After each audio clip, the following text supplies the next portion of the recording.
नमस्कार साथियों, जो मार्क्सा चैनल में आपका स्वागत है। मैं आपके सामने बहुत ही महत्वपूर्ण रिसर्च को लेकर उपस्थित हुआ हूं। जैसा कि आप सभी को मालूम होगा कि जो ह्यूमंस होते हैं, उनमें अनेक तरीके के क्या डिसीजेज या विकार उत्पन्न होते हैं। इन डिसीजेज और विकार के निदान के क्रम में साइंटिस्ट नई-नई रिसर्च करते हैं, है ना? वैज्ञानिक नई-नई रिसर्च करते हैं कि ये विकार कैसे उत्पन्न हुआ, ये डिसीज कैसे डेवलप हुई और कैसे इस डिसीज का निदान किया जा सकता है। इसी क्रम में अभी एक नई रिसर्च हुई है, जिसकी संपूर्ण जानकारी आपको इस वीडियो में दी जाएगी, तो आखिरी तक जरूर देखिएगा। चलिए तो स्टार्ट करते हैं। तो देखिए अभी क्या हुआ है, ह्यूमन ब्रेन सेल्स को इम्प्लांट किया गया है रैट्स में। ऐसा क्यों किया गया है? तो देखिए जैसा कि मैंने आपको बताया, मान लीजिए किसी व्यक्ति को एक्स बीमारी होती है। अब ये बीमारी इस व्यक्ति में कैसे हुई, कैसे सेल्स पे फर्क पड़ा, तो उसकी स्टडी की जाती है। उसके बाद इस बीमारी का निदान कैसे हो सकता है, उसके लिए जो वैक्सीन बनाई जाती है उनको भी किसी ना किसी जीव पर क्या किया जाता है, टेस्टिंग की जाती है। तो अभी हाल ही में ह्यूमन ब्रेन सेल को काय में डाला है, न्यूबॉर्न रैट्स में डाला है। ऐसा क्यों किया गया? ताकि स्टडी की जा सके complex psychiatric disorders. Psychiatric disorders क्या होते हैं? तो जो मानव मस्तिष्क से रिलेटेड विकार होते हैं उनको साइकेट्रिक डिसऑर्डर्स कहा जाता है, जैसे सीजोफ्रेनिया और ऑटिज्म। तो ये कैसे डेवलप होता है किसी व्यक्ति में, इसका क्या निदान हो सकता है, उसके लिए रिसर्च की जा रही है। यहाँ आप हिंदी में भी देख सकते हैं।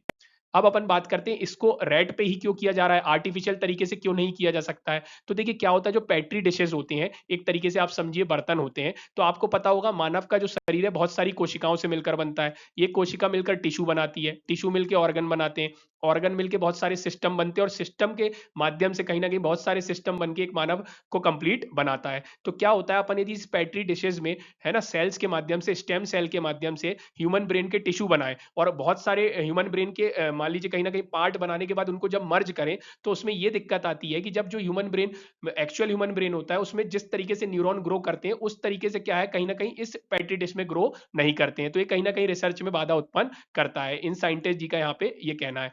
वहीं आप दूसरी चीज देखेंगे, यदि आप आइसोलेट कर देंगे बॉडी से सेल को और टिश्यू को, तो they can not tell us what symptoms are defect will cause. तो ये दो लिमिटेशंस के कारण कहीं ना कहीं क्या किया जा रहा है, रेट पे रिसर्च की जा रही है। और मैंने आपको एक चीज बताई, स्टेम सेल। तो स्टेम सेल क्या होता है? अनस्पेशलाइज्ड और अनक्लासिफाइड सेल होती हैं। आपको पता होगा मानव में दो तरीके के सेल होते हैं, एक सोमेटिक सेल, एक रिप्रोडक्टिव सेल। तो स्टेम सेल एक तरीके के सोमेटिक सेल है और स्टेम सेल को आप जैसे मान लीजिए, स्टेम सेल है, इसको कहीं भी यूज किया जा सकता है, मानव के हाथ बनाने में, मानव का लीवर बनाने में, मानव का ब्रेन बनाने में। तो ये अनक्लासिफाइड और अनस्पेशलाइज्ड है, इनको किसी भी स्पेशलाइज्ड सेल में कन्वर्ट किया जा सकता है। यहाँ आप हिंदी में भी देख सकते हैं।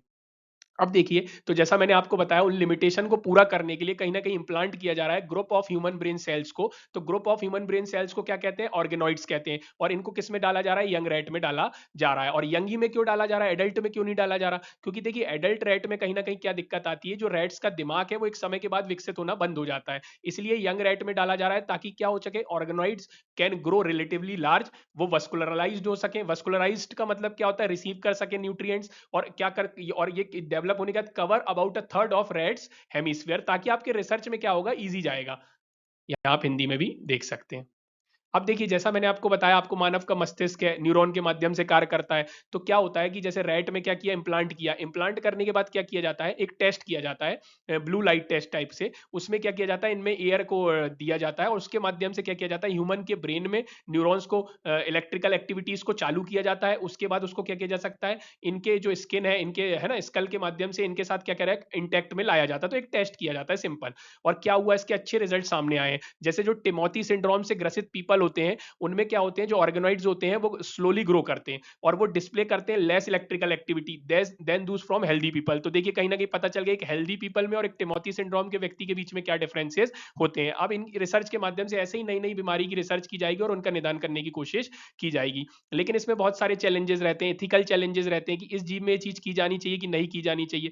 दूसरा, जो ब्रेन की कॉपी या ब्रेन का ये कहीं ना कहीं करेगा, वो एज इट इज कर पाएगा कि नहीं कर पाएगा उसकी कॉपी। तो इस तरीके के चैलेंजेस होते हैं। तो आई होप यहाँ आप इंग्लिश में भी देख सकते हैं और हिंदी में भी देख सकते हैं। आई होप आपको वीडियो पसंद आया होगा, चीज समझ आई होगी। हमें इन डिटेल पे आप कांटेक्ट कर सकते हैं। वीडियो पसंद आए, लाइक शेयर सब्सक्राइब जरूर कीजिएगा। Thank you, thanks for watching.